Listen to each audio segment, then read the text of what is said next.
কিভাবে এই অধ্যায়ের আর্থিক অবস্থার বিবরণী প্রস্তুত করবা, ঠিক সেটাই আজকে আমি তোমাদেরকে দেখাবো। তো ক্লাস শুরু করার আগে একটু বলবো, যারা 27 ব্যাচ তোমাদের স্বপ্ন তুমি কমার্সে পড়াশোনা করবা বা কলেজে তুমি কমার্সে ভর্তি হবা, তবে যারা এই শাহজাদপুরে আছো, শাহজাদপুরে আমাদের কোচিং এ তোমরা আসতে পারো। তো তুমি যদি হিসাব বিজ্ঞানে ভালো কিছু করতে চাও, অর্থাৎ ভালো রেজাল্ট করতে চাও, তাহলে অবশ্যই বলবো শাহজাদপুরে ডোরেস একাডেমিক এন্ড অ্যাডমিশন কেয়ার তোমাকে সর্বোচ্চটা দিয়ে শেখানোর চেষ্টা করবে। তো আর দেরি না করে আজকে ক্লাসটা আমরা শুরু করি।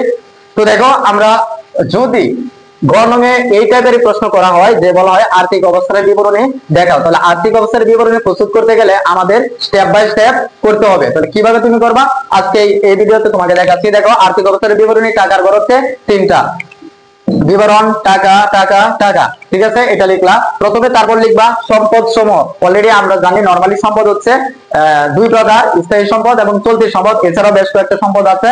তো আমরা সবাই নরমালি এইভাবেই করবো আজকে যেভাবে আমি দেখাচ্ছি। দেখো, স্থায়ী সম্পদ বলতে এই অধ্যায়ে যখন তুমি ম্যাথ করতে যাবা, হতে পারে জমির কথা উল্লেখ থাকতে পারে কিংবা ভূমির কথা উল্লেখ থাকতে পারে। অর্থাৎ জমি বা ভূমি যাই থাকুক না কেন, এটা হবে স্থায়ী সম্পদ। তো স্থায়ী সম্পদ যদি থাকে তাহলে তুমি এই স্থায়ী সম্পদের পরিমাণটা দেখাইবা, এটা ডাইরেক্ট এই মাঝখানের ঘরে দেখাই দিবা। তারপর আসো চলতি সম্পদ। চলতি সম্পদ কি? এই অধ্যায়ে একটাই চলতি সম্পদ, সেটা হচ্ছে ব্যাংক জমা। এই ব্যাংক জমা যত টাকা দেওয়া থাকবো তত টাকা তুমি এখানে দেখাই দিবা। তারপর আসো কিছু অসমন্বিত ব্যয় আছে, যেগুলো হচ্ছে এই অধ্যায়ে তুমি যখন ক্লাস করতে থাকবা তখন মূলত এটা বুঝতে পারবা। অবলিগকের কমিশন এবং এছাড়াও থাকতে পারে ব্যাংক চার্জ কিংবা অবহার। এই দুইটা থাকতেও পারে, তবে থাকার সম্ভাবনা সবচেয়ে একটাই বেশি, এই যে দুইটা থেকে একটাই মূলত থাকে। তো তোমরা একটু মুখস্থ করবা। তারপর হচ্ছে অবহার। এটা যদিও ম্যাথটা যদি অর্থাৎ এর আগের ক্লাসটা যারা দেখেছো তারা মূলত এই অবহার শব্দটা কি বুঝতে পারতেছো। তো অবহার কি বিষয়টা যদি বুঝতে চাও তাহলে আগের ক্লাসটা অবশ্যই দেখে আসবা। তো এই অবহার বা অধিহার যে কোনো একটা 100% থাকবো। অবহার বা অধিহার এটা 100% মেতে থাকবো। অবহার হলে এটা সম্পদ হবে, এটা কি রিলেটেড সম্পদ, অসমন্বিত ব্যয়ের আন্ডারে চলে যাবে আর কি। তো অবহার। আর অধিহার হলে এটা শেয়ার মালিকের সত্য দায়, অর্থাৎ দায়ের করে ওইখানে সঞ্চিত উদ্বৃত্ত আন্ডারে দেখাতে হবে। তারপর দেখো, এই যে টোটালি তোমার সম্পদ সমূহ, এই টোটালি এই টাকাগুলো যদি তুমি যোগ করো, এখানে যোগ করবা, যোগ করে তারপর এই লাস্টের ঘরে বসায় দিবা এবং এই ক্লোজিং ট্যাগ দিয়ে দিবা। এই যে দুইটা সমান চিহ্ন দিছি, এই সমান চিহ্নকে আমরা হিসাব বিজ্ঞানে বলি ক্লোজিং ট্যাগ, ঠিক আছে। এটা আমরা শেষ করে দিলাম। তো আমাদের এই যে টাকাটা বের হবে, এই টাকাটা হবে আমাদের মোট সম্পদ। এটা তো তুমি লিখে দিবা এখানে, এটা হচ্ছে মোট সম্পদ। তো এরপরে স্টেপে তোমাকে লিখতে হবে যে শেয়ার মালিকদের সত্য ও দায়।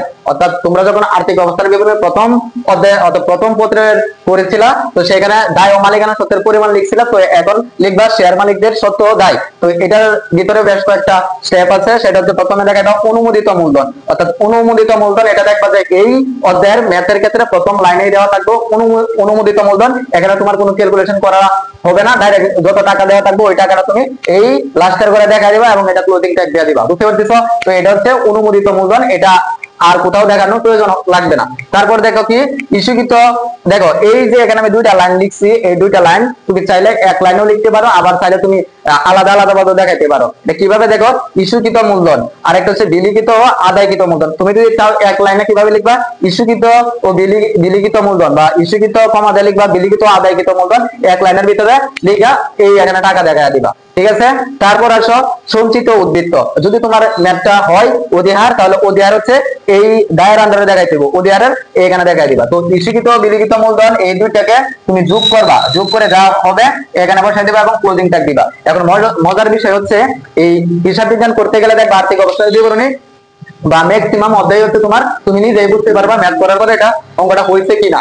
তুমি কেমনে বুঝবা? দেখো, এই যে এখানে মোট সম্পদ ধরো 1 লক্ষ টাকা হয়েছে, ধরো তুমি 1 লক্ষ টাকা হয়েছে, এইখানে ক্যালকুলেশন করেও দেখবা যে 1 লক্ষ টাকায় হয়েছে। যদি 1 লক্ষ টাকায় যদি হয় তাহলে ধরে নিবা তোমার অঙ্কটা হয়ে গেছে। বুঝতে পারতেছো? তাহলে শেয়ার অর্থাৎ শেয়ার মালিকদের সত্য ও দায়, দায়ের পরিমাণও ঠিক সেম হবে এবং মোট সম্পদের টাকাও যদি সেম যদি হয় তাহলে তুমি ধরে নিবা তোমার অঙ্কটা হয়েছে। তো ঠিক এভাবেই তুমি যদি শিখতে চাও, এই অধ্যায় নয়, শুধু হিসাব বিজ্ঞানের প্রত্যেকটা অধ্যায় তোমাকে খুব সুন্দর করে বোঝানো হবে।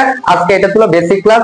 এছাড়াও আমি প্রত্যেকটা বোর্ড প্রশ্ন তোমাদেরকে সমাধান করে দিব এবং যারা আমাদের কোচিং এ ভর্তি হবে তাদের জন্য তো অপরচুনিটি অনেক। তো যাদের স্বপ্ন কমার্স থেকে ভার্সিটিতে তুমি বিবিএ নিয়ে পড়বা, তো তাদের আরো বিশাল সুযোগ, কারণ আমাদের এখানে একাডেমিক অর্থাৎ বছরের শুরু থেকেই একাদশ থেকেই একাডেমিকের পাশাপাশি আমরা অ্যাডমিশন গাইডলাইন দিয়ে যাই, যেন তুমি তোমার স্বপ্নের বিশ্ববিদ্যালয়ে ভর্তি হওয়ার সুবর্ণ সুযোগ অর্থাৎ সবার চেয়ে এগিয়ে থাকতে পারো। তো যাদের এই স্বপ্ন পাবলিক বিশ্ববিদ্যালয়ে পড়ার, তাহলে আমি বলবো আমাদের glorious academic and admission care তোমার জন্য। তো আমাদের এখানে শুধু কমার্স নয়, আমাদের এখানে বিজ্ঞান, মানবিক, কমার্স সকল শাখায় ছাত্রছাত্রীদের পড়ানো হয়। তো তোমরা যোগাযোগ করতে পারো।